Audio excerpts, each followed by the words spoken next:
Hello and welcome to this Chemistry World webinar. I'm Marion Gibson, Chemistry World Science Media Producer. An early happy Halloween to anyone who celebrates. Today's webinar is exceptionally seasonal.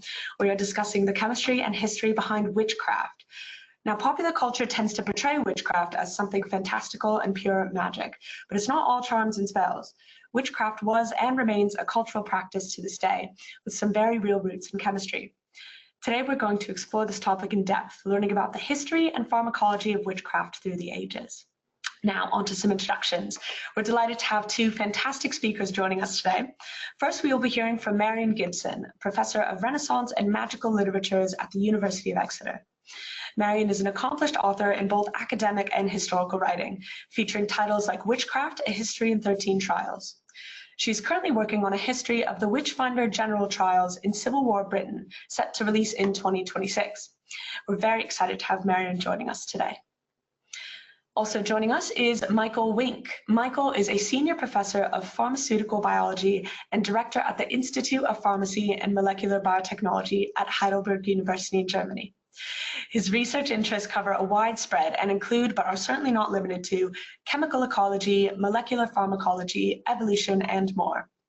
Michael is an active member of the scientific community and has published over 40 books and over 1,000 original peer-reviewed publications. We're very excited to have Michael here to speak today. And finally, we will end the webinar with a Q&A session with our speakers, so please be sure to submit your questions. But for now, let's get things started. I'm going to have Marion join us on screen to kick things off. Marion will be giving a presentation today on the historical background of witchcraft and some of the cultural significance of witchcraft and the symbolism within it. Thank you, Marion. I'm going to go ahead and pass things along to you. I think Chris will be extending the invitation to share your screen. Let's see. There we go. Perfect. Okay, thank you so much. Okay, so yes, I am going to talk about witches today, and I'm going to talk about particularly the kind of chemistry that they might or might not have engaged in during the course of making substances and chanting or otherwise ritually enacting spells. Perhaps the most famous crossover between magic and chemistry is something that you may have heard of called the witch's ointment. And this was a Middle European idea. So we're talking about Italy, Austria, Germany, the kind of middle part of the European continent. And that idea, the idea that witches made this kind of ointment, was shared by demonologists or theorists of demons and witches in about the 15th to 17th century. So we're looking at a period of about 2 centuries when people were talking about the idea that the witches made this ointment.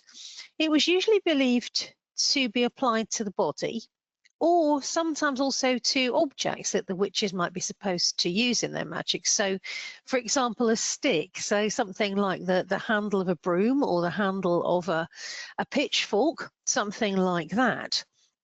After which, and this is the clever bit, witch suspects were believed, or were accused of believing, or themselves believed, that they could fly through the air. So this is where we get the stereotype of the flying witch from. And it was explained by some demonologists, some of the theorists who were running witch trials, were seeking witches and were writing manuals of witch hunting. It was explained by them by the making of this ointment. The flying ointment's ingredients included things that will interest you as chemists. This is the first time I've spoken to an audience of chemists about them, so I will be really interested to hear what you have to say. Some of those ingredients that included nightshade or belladonna, hemlock, wolfsbane, henbane, aconite, so all of that kind of family of plants. But also other ingredients as well, which are a bit less obviously chemical. Baby fat, for example. So witches were in this particular area of the world, and occasionally in other areas too, witches were believed to boil down, to render down the fat of dead babies, you know, which they'd either robbed from graves or obtained by other disgusting means, and use that to make the ointment, you know, sticky and greasy, so that they could rub it on themselves, or they could rub it on the stick, or they could rub it on whatever they proposed to fly through the air on. They also use substances, you know, according to the demonologists, this is to say, like blood, soot, and various other things. Some demonologists went a bit further than simply describing the flying ointment and some of its ingredients. One of them, Johann Nieder, wrote this book Formicarius, The Anthill, which was basically all about sin and wickedness in the world. And he wrote that one in 1437, and in that he describes an experiment. He'd worked with people who had brought in a woman who had said that she knew about the flying ointment. And what she did was smear herself all over with this ointment. You know, and she said that it included some of the ingredients in the line above, essentially. She climbed into a tub, which seemed to be, rather than a stick, it seems that she was using a tub to fly through the air with. But what she did, of course, instead of flying through the air, was go to sleep. When she woke up, however, she described to the onlookers, to the people who were conducting this experiment, she described these dreams of transformation. You know, she became an animal, she became various kinds of magical creature, if you like. And from this, Nieder concluded that the ointment was powerful in some way, that it gave her these dreams. And that perhaps beyond that, and this is certainly what other demonologists thought, it might actually enable people to fly through the air, particularly, and this was the clever part of their argument, particularly if the devil got involved, because the devil was thought to create all kinds of illusions in the human mind, but also to be able, with God's permission, to work actual magic. So he might actually have been able to allow people to fly through the air, so they thought. There was a change in the demonological thinking about the witch's ointment over time. Early demonologists often saw it as illusory, and there were indeed laws passed by the Catholic Church and various statements by the Catholic Church saying that people could not actually fly through the air, that this was simply an illusion. It was a demonic illusion and people shouldn't worry too much about it. So that was the kind of early position in the early medieval period. But later on, demonologists, at least some of them, came to believe in actual transmutation into animals and actual flight. And they ascribed this to the witch's ointment. As you'll have noticed, some of the ingredients named contain hallucinogenic alkaloids of one type or another. I am not going to talk about these. This I leave to you, but I am going to lay out for you some of the kind of historical discussion of the witch's ointment and what it might have contained. So we've surveyed the evidence, if you like. There are, however, some problems of evidence for historians in researching this type of magical activity. So there is some skepticism about the witch's ointment, how widely it was used, what it contained, and so on. And I'll lay these out for you now. One thing that people have pointed to is that ointment ingredient lists are inconsistent, which indeed they are. So here are some of the demonologists who described the witch's ointment, people like Heinrich Kramer, Johann Nieder, some of the Italian demonologists, the Dutchman and Fleming, Johann Wehr. All these people describe witch's ointment. Wehr was a physician, and I think his account is particularly interesting. Cardano too was a physician. So some of these people had some expertise in medicine, although of course it was very much circumscribed in the times that they wrote about it. But they all described the witch's ointment. And one of the things that they noted was that the ingredient lists were very confusingly inconsistent. There didn't seem to be a particular formula for this stuff. Some of the ingredients, historians have noted, are also clearly cultural. Things like blood, baby fat have really strong cultural resonances. Stuff about transgression and the way the body works, and the idea of the body's substances and fluids as being magical in themselves. So that's clearly not chemical, that's cultural. That's interesting. Most witch trial accounts also don't contain evidence of ointment. You don't get a lot of this kind of stuff in English or Scottish cases, for example, very little in North America. You're really looking at a Central European focus for this type of ointment description. When we do get evidence of ointments being used by people who are subsequently or at the time accused of witches, they're often described as being for patients, interestingly. So the suspects don't say, I put the ointment on myself. They say, I took the ointment to my neighbour. And this is presumably some kind of relatively harmless medical ointment. You know, they're not anointing their neighbours so that they can fly through the air. it's probably something different, and we'll have a short look at what some of those something different ointments might be in a moment. But many people, like Elizabeth Eustace in this previous example, who clearly was an ointment maker, some kind of medical practitioner, she did confess to using herbal ingredients in magic, and she described spoken charms and rituals as well. So let's have a look at what the people who confessed to using ointments, making chemical spells and making magical spells. We'll look at what they confessed. One of the really good examples that I've known for about 30 years now and has always interested me is a woman called Ursula Kemp, who was a supposed witch from Essex, England in the 1580s. And this is her treatment for lameness in bones.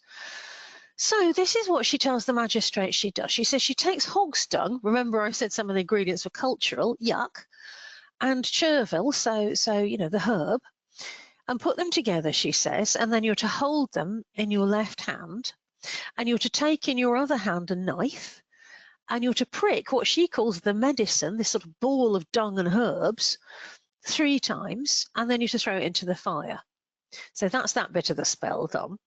And then you take the knife and you stab the underside of a table 3 times, and you let the knife stick there.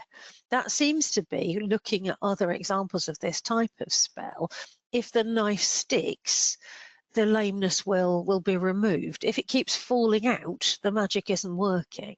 So that seems to be what that part of the spell is about. Your guess is as good as mine at what else is going on here. So that's the second part of the spell. And then you have to do something specifically much more medical sounding. You take 3 sage leaves, 3 St. John's wort or hypericum leaves, you put them into ale and you drink it at night and in the morning. And I have often wondered whether that actually did cure your lameness or not. But that's what Ursula Kemp said she was doing. There's another woman called Joan Harrison, whose work I've always been interested in. She was arrested in Hertfordshire, also in southern England, in 1606. And she had this chest in her house, which was searched by the magistrates and the village constables. And in it, she had these things. She had all the bones due to the anatomy of man and woman, apparently. So she seems to have been robbing graves. Unless, of course, there is a mistake about the type of bones, and these are from some other source. They could be animal bones, for example. They could simply be described as human. We genuinely don't know. Or they could be human. This could be somebody who is studying the anatomy of men and women. Could be. There's hair of all colours, so she'd got those from somewhere too. Again, it could be to do with grave robbing, could be, you know, some other less troubling source that she's got this stuff from. Perhaps most interestingly, she also had a coloured parchment, and it depicted a heart, and round about it, as the account of her trial says, there were very curiously divided branches on which hung dangling things like ash keys, some with a mouth, which the text is, that's how the text describes it. And it sums up saying that the diagram showed, in brief, the whole joints and arteries of a man. And Joan confessed to the magistrate that she could bewitch people by pricking the parchment with a needle. So she would select which part of the body she wanted to bewitch, and then she would poke it with a needle. It has to be said that both Ursula and Joan are confessing under considerable pressure. They're not confessing under torture, because torture wasn't legal in England at the time, but they were put under a great deal of pressure. The magistrate who questioned Ursula admits lying to her. He's actually quite proud that he's lied to her. He's told her that if she confesses, she'll be freed, she'll be spared. I'm sorry to say she wasn't. She was actually executed. So he was lying about that. He also records how she broke down in tears during the course of her confession. And he also questioned her child, who was an 8-year-old boy, about his mother's supposed animal familiars. And so she had to face also her own child turning against her. And this is the sort of pressure to which people were subjected. Whatever they confess cannot be regarded as reliable, but it's cultural content and you know, it's pharmacological content, if you want to look at it that way, is still interesting. We don't know exactly how Joan was questioned, but we can imagine that it's something fairly similar to the way that Ursula Kemp was questioned. And this, of course, is the sort of diagram she might have possessed, probably something ripped out of a medieval manuscript, something that she'd acquired somehow. Somebody perhaps in her family had it, maybe she'd bought it or otherwise acquired it. It's a fascinating diagram. Whether or not it was ever used for magical purposes, we can't tell. This one wasn't. This one is safe in the Bodleian Library, but I think this is the kind of thing that was described in this witch trial of somebody who was perhaps some kind of medical practitioner, and certainly a practitioner of magical medicine, if you like. So, to sum up, historians tend to argue that accused witches, while they were sometimes healers, they were medical magical practitioners, didn't consistently use chemical substances in expert ways. I mean, I think we all feel like that's a real shame. In the 70s, feminist historians advanced a number of theories about how some of the women accused might actually have been medical pioneers. And I think we would all like to think that they were, and perhaps some of them were. But in other ways, you know, think about Ursula with her hog's dung. We're not dealing with people who are expert in medical and pharmacological matters. So I don't know what you make of that. I will leave you to discuss it, and please feel free to ask questions about it. So we think that perhaps they were healers, but they didn't consistently use chemical substances in the expert ways we might have wished. But they certainly did use substances, chemical substances, alongside words and artifacts that carry symbolic meaning. They offered magical power to themselves, offered reassurance and focus to patients, and may actually have therefore done some good. The thing is, we don't know what they used. We've got some suggestions from our demonologists with their ingredient lists, and we don't know how they conceptualized it. It would be lovely to know more about what they might have said, how they might have explained what they were doing. Would they have referred to humoral theory? Would they have talked about the different ways that the body worked? What would they have said if they'd been allowed to speak a bit further? So we don't know. There's the evidence that you know I put before you for your interest this Halloween, and here is some further reading that you might find interesting. The two articles by Michael Ostling are basically pretty sceptical about the idea of witch's ointment, but they are very interesting because they enumerate all the sources, and they talk about the ways in which historians have interpreted those sources.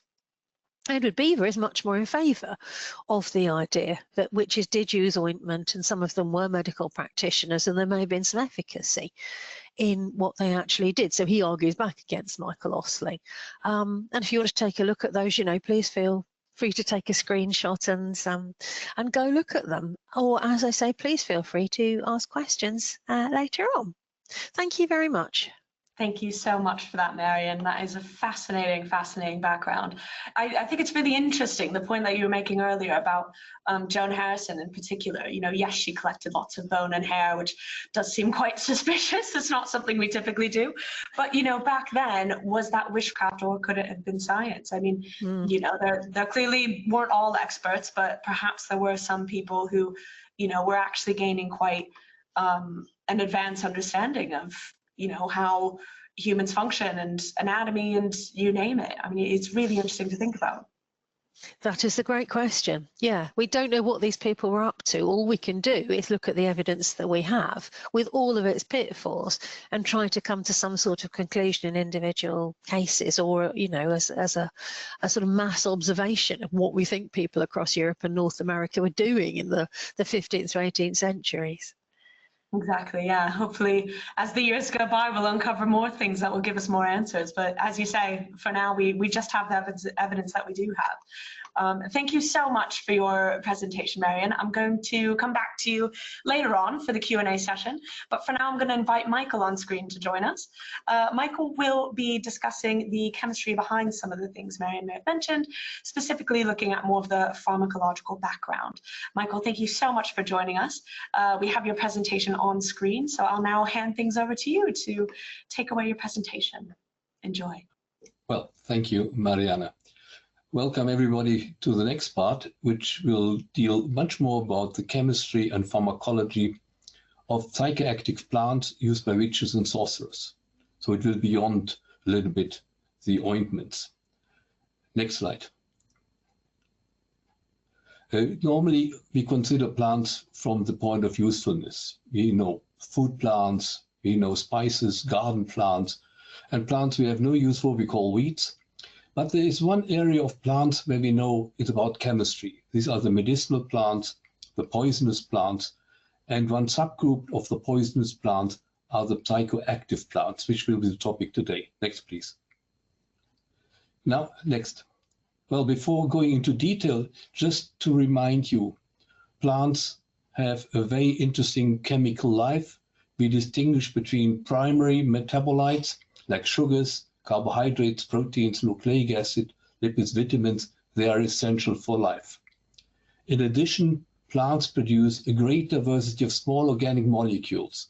We call them secondary metabolites or specialized metabolites, natural products or phytochemicals. This is the world of organic chemist or phytochemist. This includes, on the left, alkaloids. You already heard the names, cyanogenic glucosides, terpenoids, phenolics, and many others. Importantly, these compounds evolved over 500 million years of evolution as defense compounds against plant-eating animals, which we call herbivores. They're also used by plants as protection against bacteria, fungi, and viruses, and plants use them in competition with other plants. Okay, but how do psychoactive plants fit in this? Next, please. Next. Well, now we have to also talk a little bit about systematics. It's clear that psychoactive natural products are also a defense compound. It might be surprising because humans and animals can get addicted. They like to eat more of it. But in the consequence, if you eat too much of them, you will not survive the next night and another predator will kill you. Okay, so they have an evolutionary background. We distinguish three classes: stimulants, you all know caffeine and nicotine. We have sedatives like morphine and cocaine. And more importantly, in our context, are the hallucinogens. Most importantly, the tropane alkaloids, harmaline, mescaline, ergot alkaloids, psilocybin, and bufotenine. I will talk about some of these in more details in my talk. Next, please. Basically, the pharmacologist understands quite well what the mode of action of psychoactive natural products is. It's an interference with our nerve cells, is an interference in the communication of nerve cells, which is other. It's mostly a chemical interaction of nerve cells using neurotransmitters and neurotransmitter receptors. They are the main targets which are affected by hallucinogenic compounds. But also ion channels, ion vaults, we will hear about monkshood very soon.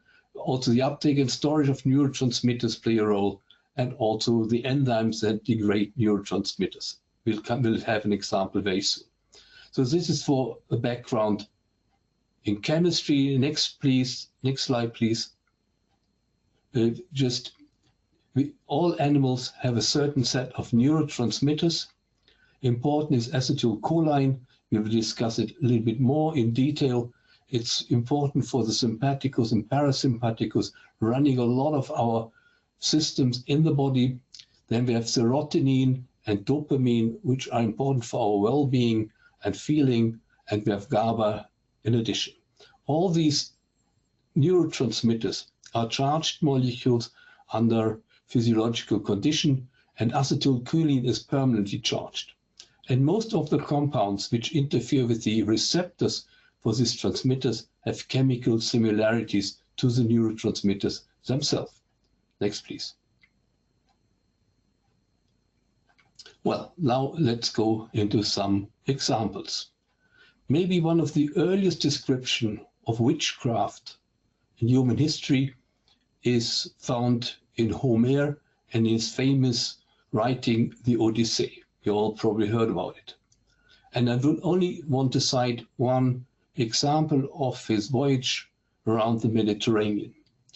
Odysseus, or Ulysses as he is called in English, and his comrades land on an island, Aea, where a witch or sorcerer, Kirke, is living.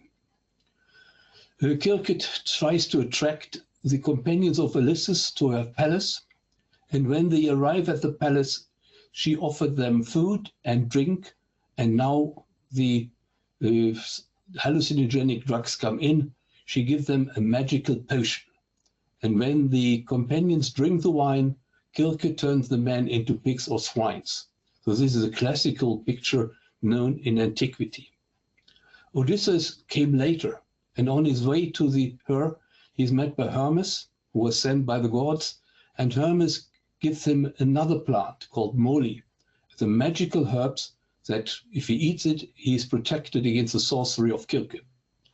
Well, when Odysseus arrives at the palace, Kirke tries to enchant him, her spell fails, and Odysseus threatens her with his sword, forcing her to revert this crew to humans again. Okay, so this is one of the earliest description, and many people thought it's all fantasy, it's all magic. But we have been trying to understand if there is some rationale behind it. The question is, do we know which plant was used by Kirke? What was the active principle in that plant? And what is the plant which Ulysses used as an antidote? Can we identify it? Next, please. The answer, next, is yes. We know very well that we are talking about plants which contain tropane alkaloids. The main alkaloids are hyoscyamine, or its racemate, atropine, and scopolamine. They're produced by one of the most famous plants in antiquity, mandrake. It has a taproot which resembles humans, and this apparently stimulates the fantasy of early people. On the right side, you see a flowering plant. It's quite common in Eastern Mediterranean, all over the place, in rural places. And apparently, people at that time already know if you take the taproot, make an extract, it has some very strong hallucinogenic properties. So we know the chemistry. We know that these compounds affect a specific acetylcholine receptor, and this is so-called muscarinic acetylcholine receptor, which is affected. It's inhibited. So therefore, we call this compound antagonist. And as a pharmacologist, the effect is parasympathogenic. In medicinal terms, we know that extracts with tropane alkaloids, they inhibit smooth muscles and they are spasmolytic. And in higher dose, they are paralytic and they can kill you. But already the early ancestors from us knew that if you apply a low dose of these alkaloids to your body, you have hallucinogenic activity. That means you fall asleep and you have wild dreams. And one of the dreams, which we already mentioned by Marion, is the sensation of flying. And apparently this only happens if you use an ointment, and you use the ointment under your armpits or in the genital parts. If you drink these extracts from mandrake, then you have the sensation of being a pig or another animal. This is wildly described in the old text. And importantly for the time to come is most people have erotic dreams. And this was why these plants with tropane alkaloids were so famous and still famous until today. So we have mandrake, which produces these alkaloids. It's also nightshade, Atropa belladonna. It's also, next slide please. Next. It's also hyoscyamus, henbane, which produces, also widely used in Europe. And then the other plants on this slide, Datura and Brugmansia, are plants from the New World, from Mexico and other countries. And interestingly, also in the New World, the sorcerers knew the activity of this compound, and also they knew how to obtain the feeling, the sensation of being able to fly. So it's not only something which people in our world found, it's all over, also the New World.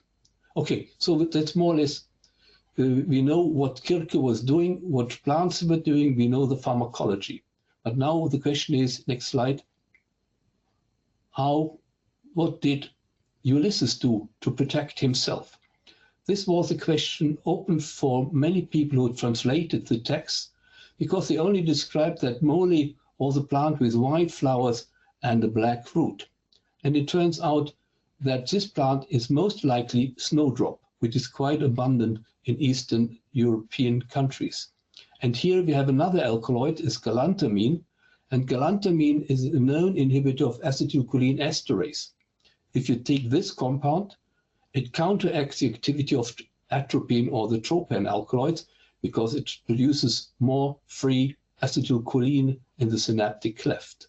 So apparently this was known, and I think the puzzle is clear. Ulysses were using the bulbs of snowdrop. By the way, the galantamine today in medicine is used to treat Alzheimer's disease. So, puzzle solved. Next, please. Well, I would like to turn to another group of alkaloids which affect the serotonin receptor, which is also very favorable for hallucinogenic and psychedelic drugs. Next, please. Next, please. One of the earliest examples of these alkaloids are so-called ergot alkaloids, which are an agonist at the serotonin receptors. They're produced by a fungi, the ergot fungus, Claviceps purpurea. It's a symbiotic fungus on secala and many other grasses.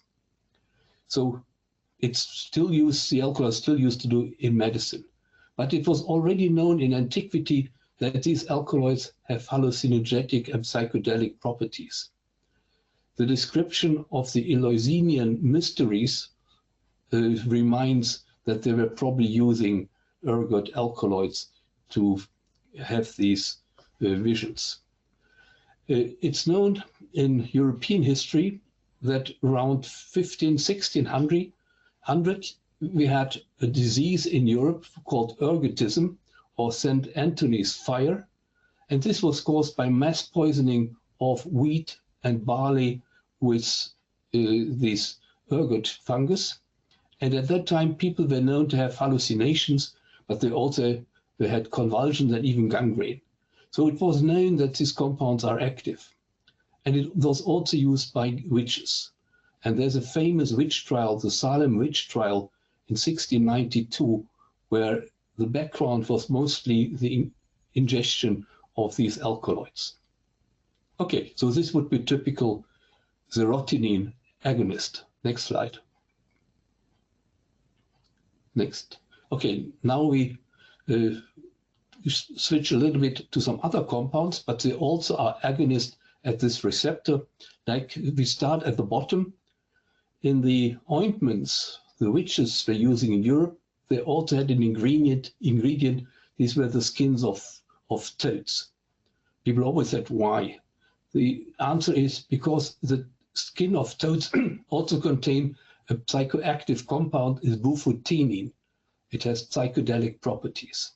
So I don't know how they found it out, but they used it. If you go to the New World, there are two famous drugs where serotonin receptor agonists are in. It's mescaline in peyote or mescal, or it's psilocybin and psilocin in magic mushroom, which, as you know, mescaline and magic mushrooms are these drugs which people still use today. And in Latin America, the sorcerers and the witches use these compounds to get a deeper insight into your soul. Next, please.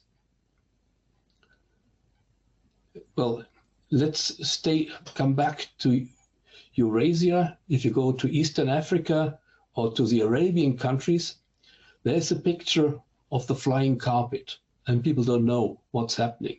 The most likely explanation is that also they're using a certain hallucinogenic drug, that's Peganum harmala or aru, a desert plant. It contains harmaline, and also harmaline is a drug which is an agonist at the serotonin receptor. It's also a MAR inhibitor, a very strong CNS stimulant.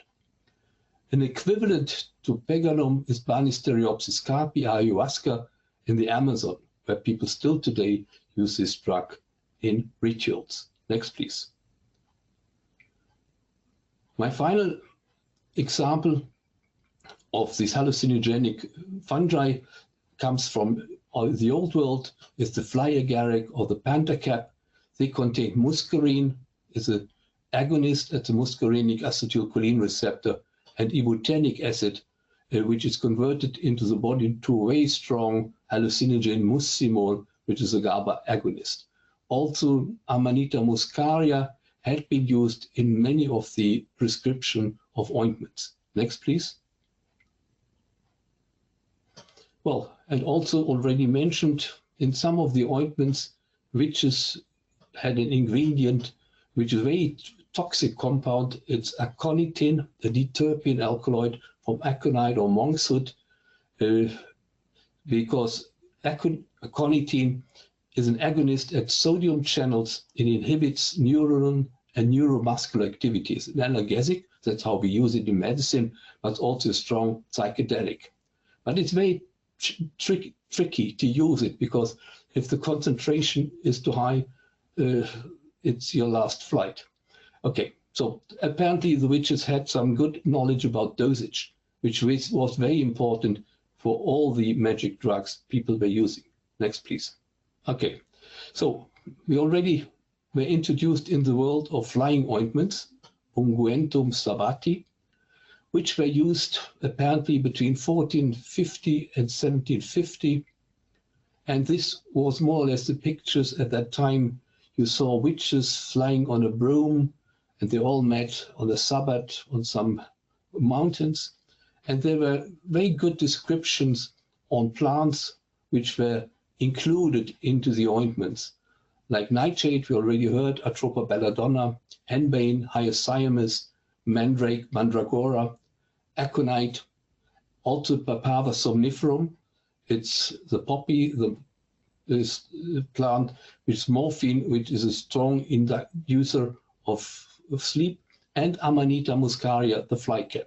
So they were apparently one of the ingredients, but as we already heard, it can differ between areas and times. And also, these ointments contained animal and human fats and the skin of toads. So apparently it was a complex mixture.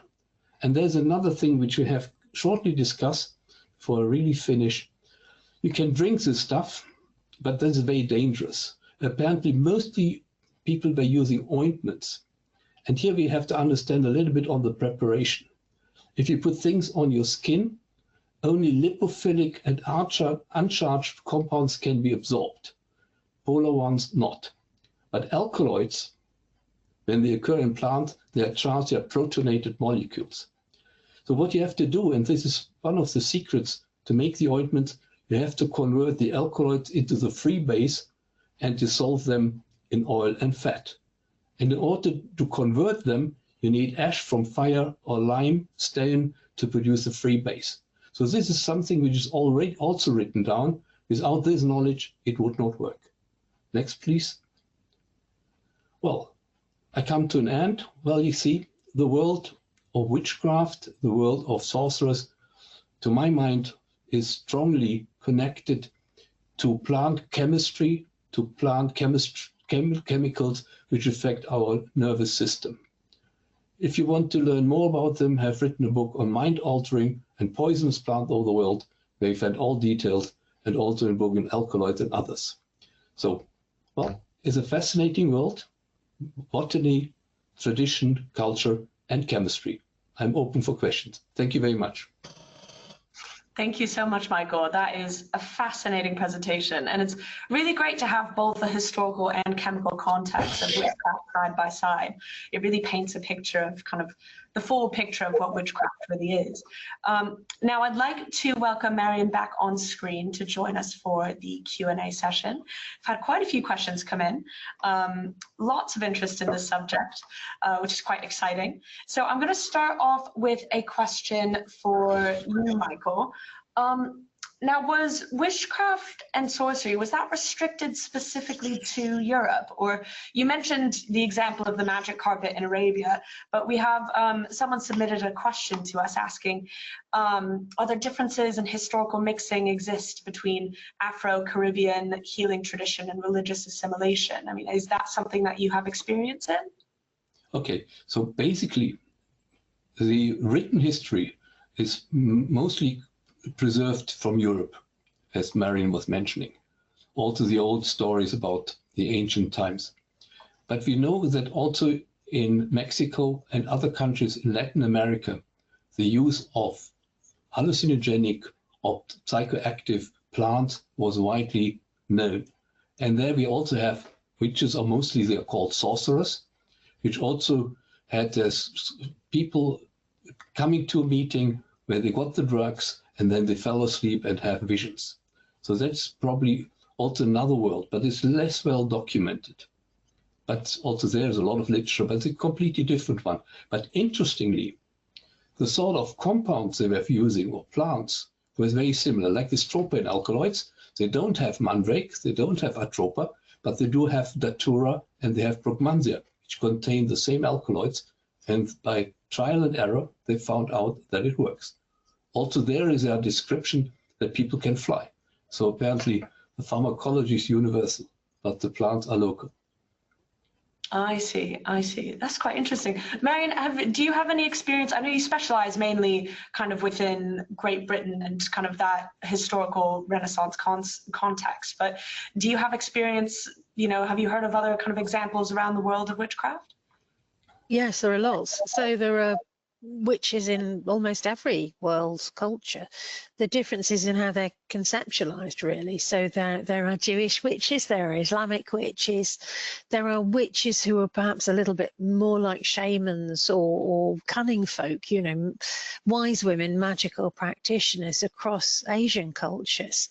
So we find this kind of mindset where people want to imagine magic is possible, and they want to accuse their neighbours of doing wicked magic really worldwide. I'm a bit more sceptical than Michael about what they're actually up to, as you might have seen.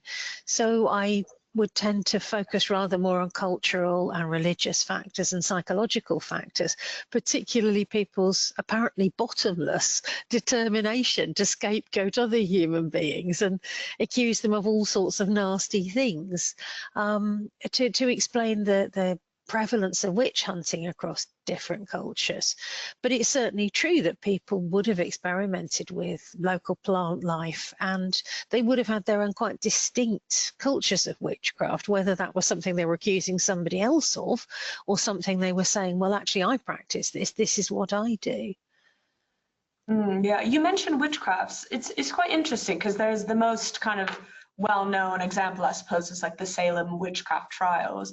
Now, why did those witchcraft trials end? I mean, was there, you know, what was the kind of reasoning behind, you know, the sudden end in it?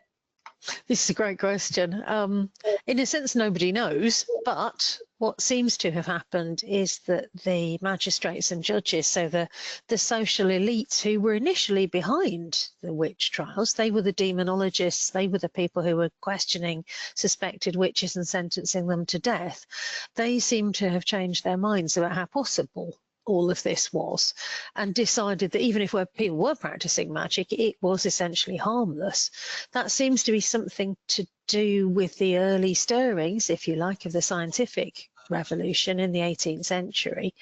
But also it's probably got something to do with the aftermath of all the religious wars that tore Europe and much of the rest of the world apart in the 17th century. So it's been suggested that people became tired of the absolutism of you know, groups who said, well, I'm a Catholic, but you're a Protestant, therefore you're a devil worshipper.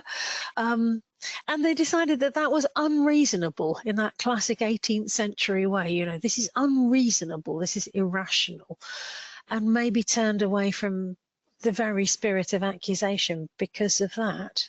But again, it's not clear. Historians argue a lot amongst themselves, and this is one of the things that they argue about. Yeah, I can imagine there's quite a lot. It's as you said earlier, the evidence is there. All we can do is kind of draw conclusions from the evidence available. Oh, Michael, did you want to say something? Okay, it just for my family tree. One of the last witches which were burned in Germany was somebody living in Pomerania. That lady, she argued with everybody. And so she was fighting with everybody. So in the end, she was convicted as a witch and was burned. So that is written in our family history. It was 1770, something like this. So that's one of the examples. But so some apparently, if you want to get rid of somebody, you said, okay, he's a witch, he's a sorcerer, and you could have a trial. But I don't know why it all ended. Apparently, after 200 years, people got a little bit sick of the idea, and so decided to become more civilized. It's really interesting, isn't it? Because you hear of the witchcraft trials, but are there any positive examples of witchcraft? I think we tend to focus a lot on the brutality of these trials, kind of as you both were saying, as an excuse to kind of maybe get rid of people that weren't convenient to have around. But are there positive examples? Okay. I mean, maybe in other words, a lot of what people which were called witches were so-called wise women. So they had the knowledge about plants used in medicine as well.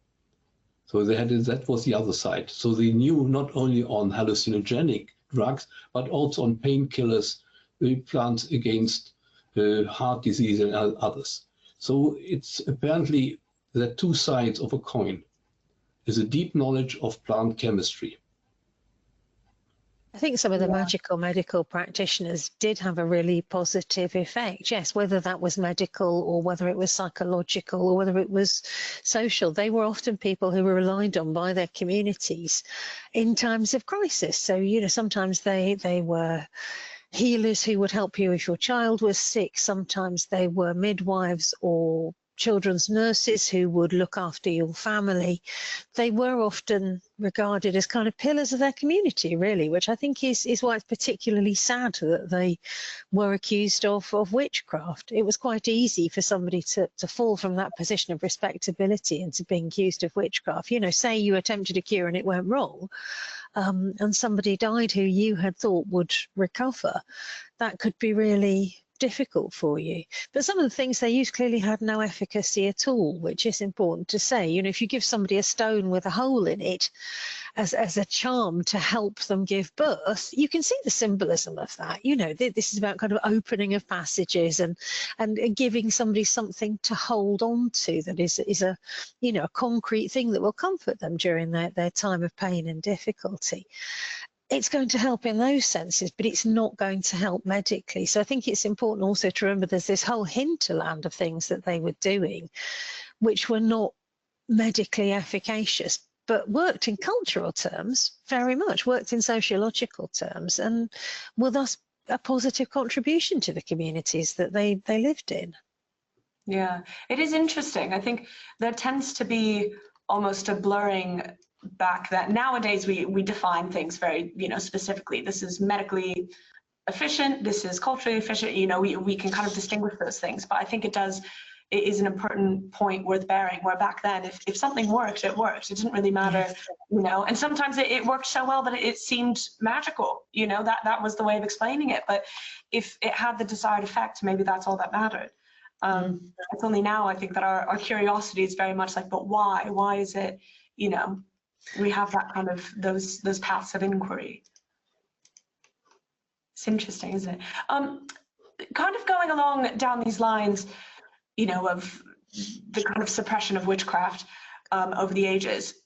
We've had somebody ask, how far do you think the suppression of chemistry throughout the Dark Ages has affected our knowledge now? Do you think maybe we could have advanced further if, perhaps witchcraft in this context was accepted more, or do you think it hasn't had an effect?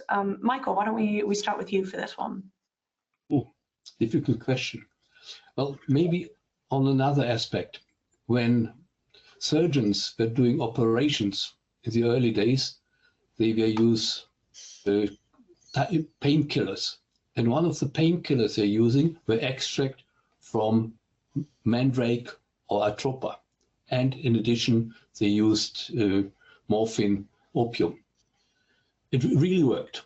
And then during the times when the witch hunt started, after surgery, the patients were waking up and then they were telling about their dreams, that they were flying or erotic things. And soon that happened, people said, oh, that must be a witch. And as the doctor had doing the surgery, he was also being praised as a sorcerer. So also the doctors were killed and burned. So from that time on, the surgeon said, no painkillers any longer. And then it was a dark age when they were not using painkillers except alcohol for surgery. So that is a historical aspect, pretty not known. So it has also many side effects. Yes, yeah, but the interesting thing is all this knowledge has been more or less written up. So it's our task now with the understanding of chemistry and pharmacology to go back to the sources and to reinterpret them. And this is really fascinating. Absolutely. Marion, did you have anything you wanted to add? I don't know about the specific question. It's a great question. But I do think that particularly the religious politics of the Middle Ages and thereafter, up until about the 18th century, did greatly hold back the process of medical discovery. You know, particularly, of course, people will know that dissection was illegal because, you know, the body belonged essentially to God, was created by God, and therefore should not be disturbed after death. And people hoped that they would be resurrected corporeally complete, and therefore, of course, anybody who attempted grave robbing might very well, in the early period, initially be classified as a witch, and then later on as a body snatcher. And that was essentially for religious and cultural reasons. So yes, I think there is definitely an element of anti-scientific cultural activity across the periods we're talking about from the Middle Ages onwards. Yeah, it is quite interesting. I mean, as a kind of spinning off of that question, it seems the kind of belief is that most accused witches were women. Is that true, or was there? Did you have examples of male practitioners as well, or how did that? You do. Yeah. You so looking across the whole of Europe and North America, you know, specifically at the European and North American witch hunts, there are some problems of record survival, so we can't be absolutely categorical about the numbers, but it looks like about 75% of those accused are female, which is a huge overrepresentation. That does leave 25% as male, so it wasn't exclusively a female crime, and you know that could draw in healing practitioners and cunning folk of both sexes. So yeah, it is primarily a female crime, however. It's interesting, yeah. And it's quite funny because, you know, I'm not quite sure why it would just be women in that context, though. I guess, do you think it was just because men at the time held a certain reverence compared to women, or was it, you know, what were the cultural effects of that? Yes, I do think that. You know, I go back to my old friend cultural factors for this. Yeah, you know, women had a massively subordinate position in society. They couldn't become doctors, they couldn't become priests, they couldn't go to university, many of them were illiterate. They were expected to keep silent and do what their husbands and fathers bid them to do, and therefore they started off at a massive disadvantage. At the same time, it was observed that their powerlessness made them restive, not unnaturally, and they were imagined as subversive threats. You only have to look back at Genesis in the Bible, for example, to see Eve imagined as just that kind of threat. You know, she's explicitly positioned as secondary to Adam and has to be obedient to him. But hey, she's subversive and difficult. And so she listens to the devil who tempts her, and she eats the apple and she gives the apple to Adam.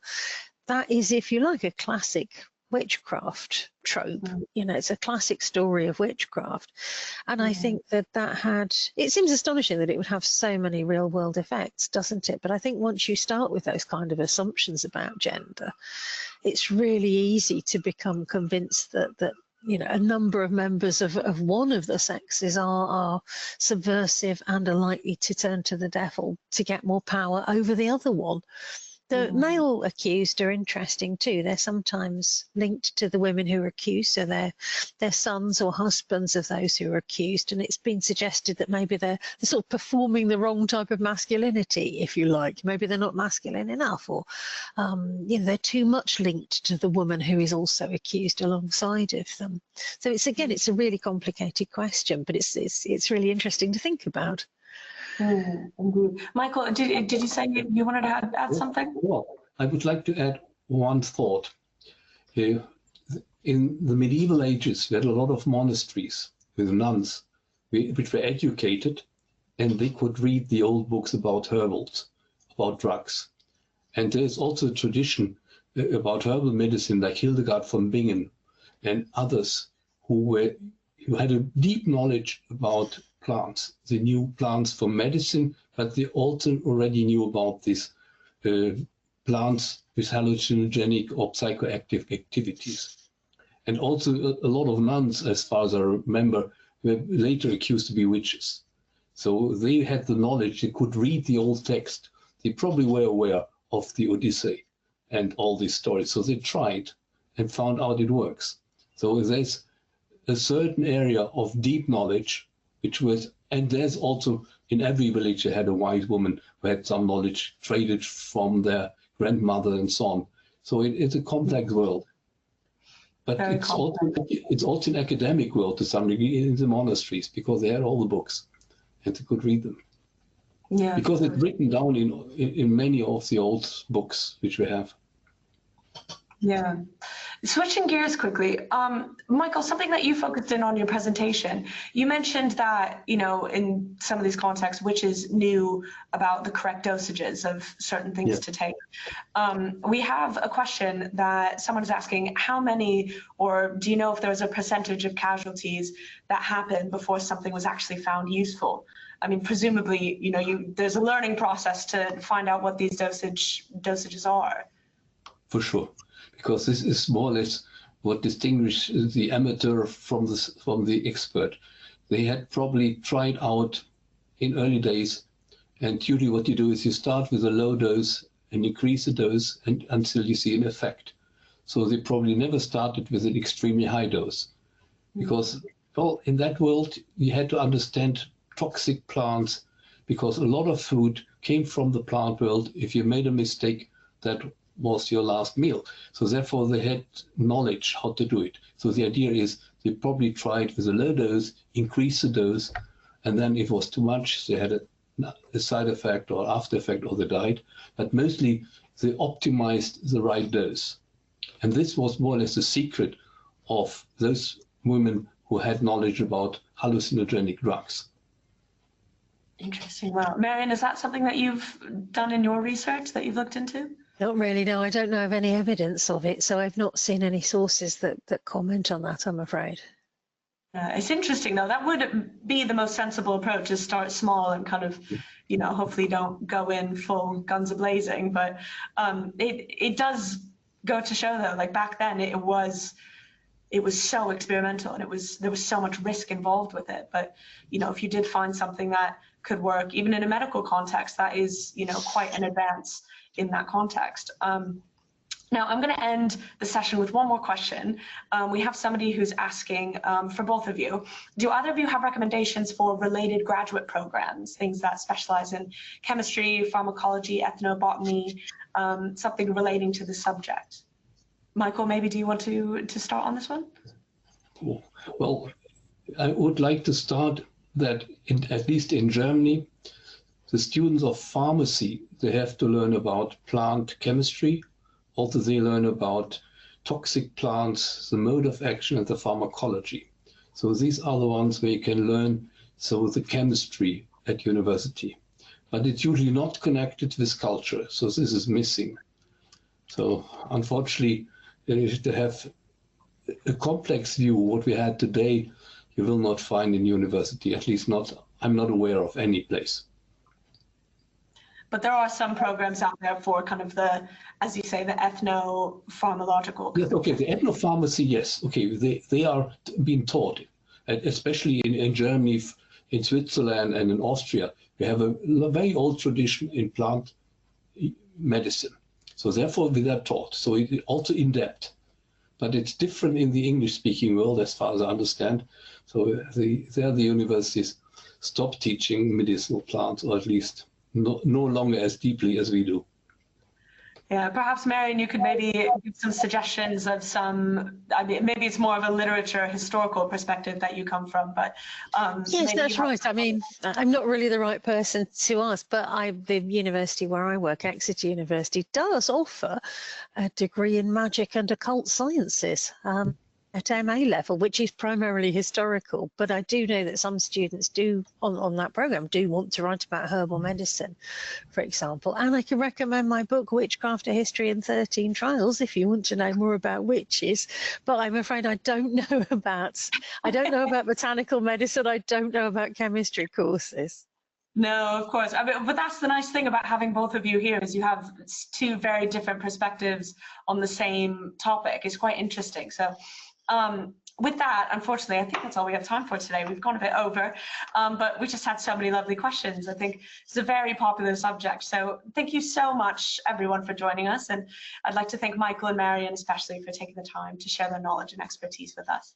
I'd also like to thank my wonderful Chemistry World digital team. Chris Pink has been in the background, working behind the scenes to make this event run smoothly and make sure that we all sound and look fantastic.